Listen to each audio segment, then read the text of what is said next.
The series opens at Nancy Reagan High School, where Wednesday Addams defends her brother Pugsley from bullies in her own way by dumping live piranhas into the school pool during water polo practice. This act of vigilante justice gets her expelled and earns her a one-way ticket to Nevermore Academy, the boarding school for outcasts where her parents Morticia and Gomez once fell in love. At Nevermore Academy, Wednesday meets Principal Weems, who has a history with her mother and is assigned a roommate who couldn't be more different from her, Enid Sinclair, a werewolf who loves bright colors and social media. The school is home to various outcasts, vampires, werewolves, sirens, and psychics. Wednesday also encounters Xavier Thorpe, an artist with psychic abilities, and Tyler Galpin, the sheriff's son who works at the local coffee shop, the Weather Vane. The mystery begins on Wednesday's first night when she follows Rowan, Xavier's roommate, into the woods during the Harvest Festival. Rowan reveals he's seen visions of Wednesday destroying the school and tries to kill her using telekinetic powers. Before he can succeed, a monstrous creature emerges from the shadows and kills Rowan instead. When Wednesday tries to report this to the authorities, Rowan appears alive the next day,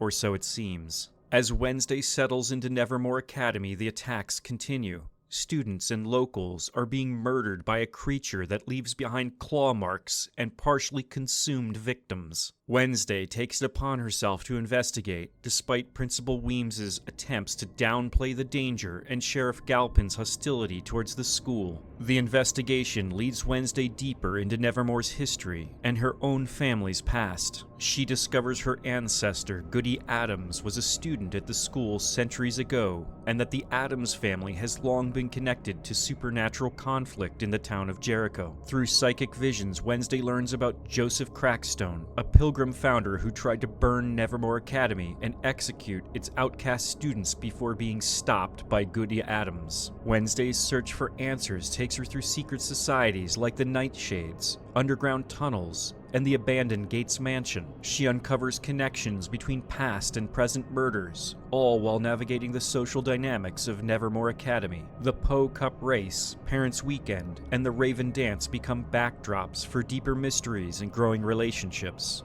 During her investigation, Wednesday receives help from Eugene Ottinger, a lonely beekeeper who reminds her of her brother, and Thing, the disembodied hand who followed her to school. She also develops complex relationships with Tyler, who seems to understand her dark nature, and Xavier, whose artistic visions appear to connect to the monster attacks. The mystery deepens when Wednesday learns the creature is a Hyde, a being that can transform from human to monster, always under the control of a master. Her uncle Fester explains that Hydes are created through trauma or chemical manipulation, and become loyal servants to whoever unlocks their power. Wednesday initially suspects Dr. Kinbot, her court-mandated therapist, of being the Hyde's master, especially when she becomes convinced that Xavier is the monster itself. Her investigation leads to Xavier's arrest. But when Wednesday kisses Tyler, she experiences a vision that reveals the truth. Tyler is the Hyde, and he's been the killer all along. The real mastermind is revealed to be Marilyn Thornhill, the botany teacher, and Wednesday's dorm mother, who is actually Laurel Gates. She faked her death years earlier to infiltrate Nevermore Academy. Laurel is the sister of Garrett Gates, a former student who died in an accident involving Wednesday's mother during their school days. Seeking revenge against outcasts, Laurel manipulated Tyler by revealing the truth about his mother, who was also a Hyde, and used plant-based chemicals to unlock his transformation. Laurel's plan extends beyond simple revenge.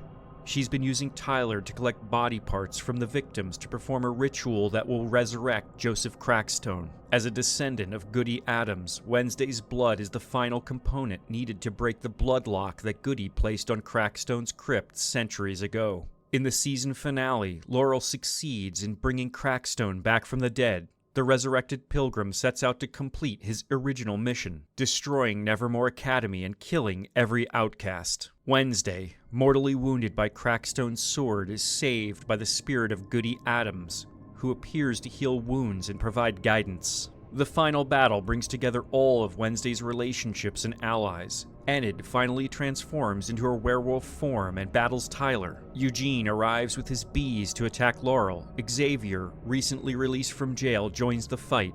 Bianca uses her siren abilities to help coordinate the defense. Principal Weems sacrifices herself to stop the threat, shape-shifting into Tyler to fool Laurel before being murdered. Wednesday ultimately defeats Crackstone by stabbing him through the heart with an ancient sword, fulfilling the prophecy Goody showed her. The immediate threat ends, but Tyler escapes police custody by transforming into the Hyde, and the season concludes with Wednesday receiving anonymous threatening messages suggesting new dangers ahead.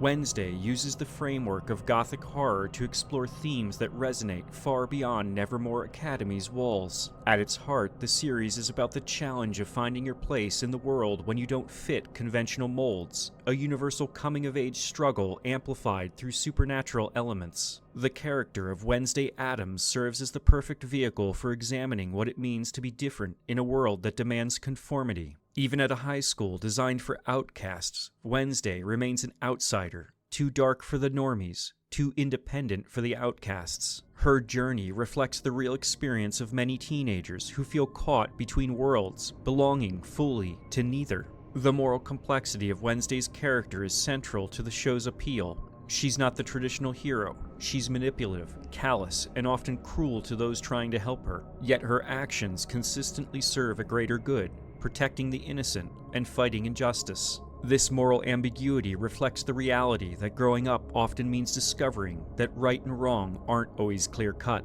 Jenna Ortega's performance captures this complexity brilliantly, creating a Wednesday who is simultaneously vulnerable and dangerous, isolated and charismatic. Her famous dance scene at the Raven demonstrates this duality. She moves to her own rhythm while captivating everyone around her, embodying the paradox of someone who rejects society while commanding its attention. The Gothic horror elements serve as a metaphor for real teenage experiences. The Hyde monster represents the darkness that can consume someone who's been manipulated and traumatized. Tyler's transformation from seemingly kind barista to murderous creature reflects how abuse and exploitation can twist a person's nature. His relationship with Laurel Gates parallels real-world scenarios where vulnerable young people are manipulated by adults with hidden agendas. The theme of family legacy runs throughout the series, exploring how the sins and secrets of previous generations affect the present.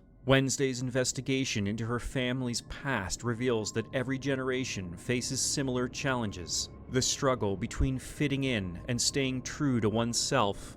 The choice between using power for personal gain or protecting others. Nevermore Academy itself functions as a microcosm of society, where different groups, vampires, werewolves, sirens, psychics, must learn to coexist despite their differences. The school's history of conflict with the normie town of Jericho reflects real-world tensions between communities that fear what they don't understand.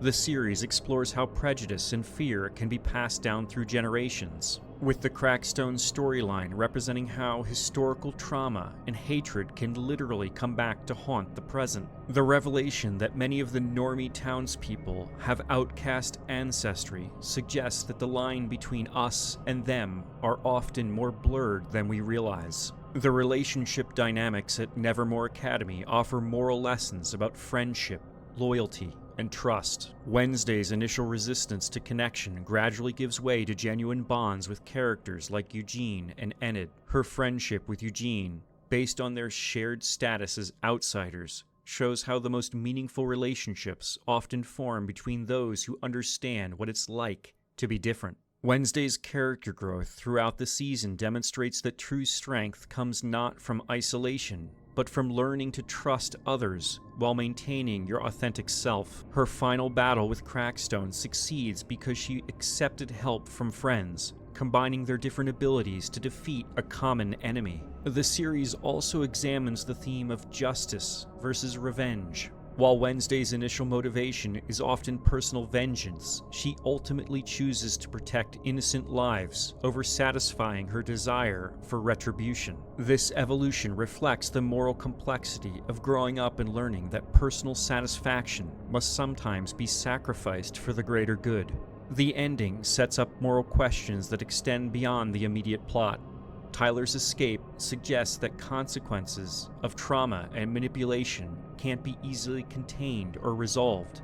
His transformation from victim to willing participant in violence reflects real-world questions about accountability, redemption, and whether someone can truly change after being fundamentally damaged. Wednesday's development of psychic abilities serves as a metaphor for coming into your own power and learning to use it responsibly. Her visions guide her towards protecting others rather than simply solving puzzles, suggesting that true maturity comes from understanding how your gifts can serve purposes larger than yourself. The anonymous threats Wednesday receives at the season's end remind us that standing up for what's right often comes with personal costs. Her willingness to continue fighting despite these dangers reflects the moral lesson that doing what's right is often more important than staying safe. As Gothic horror stories go, Wednesday is stylish, entertaining, and surprisingly thoughtful.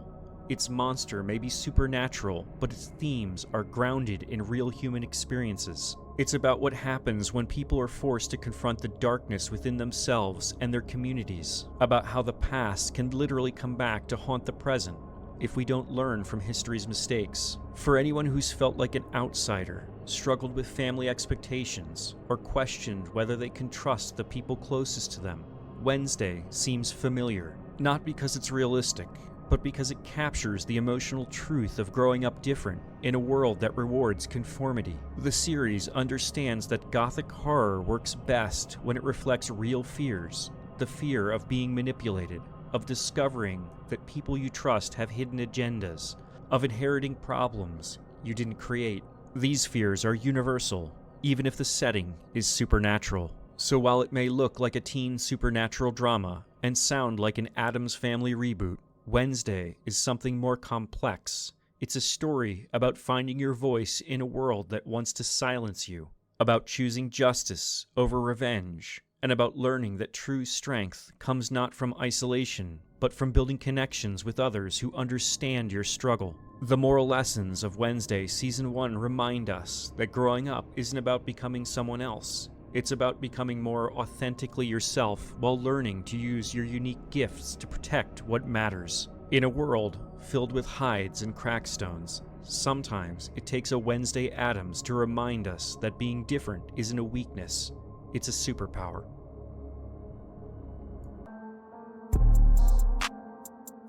I hope you enjoyed that analysis of Season 1 of Wednesday. We hope to do analyses of each of the episodes as Wednesday Season 2 as they come out. If you're into this sort of thing, please like, share, and subscribe, and we'll see you next time.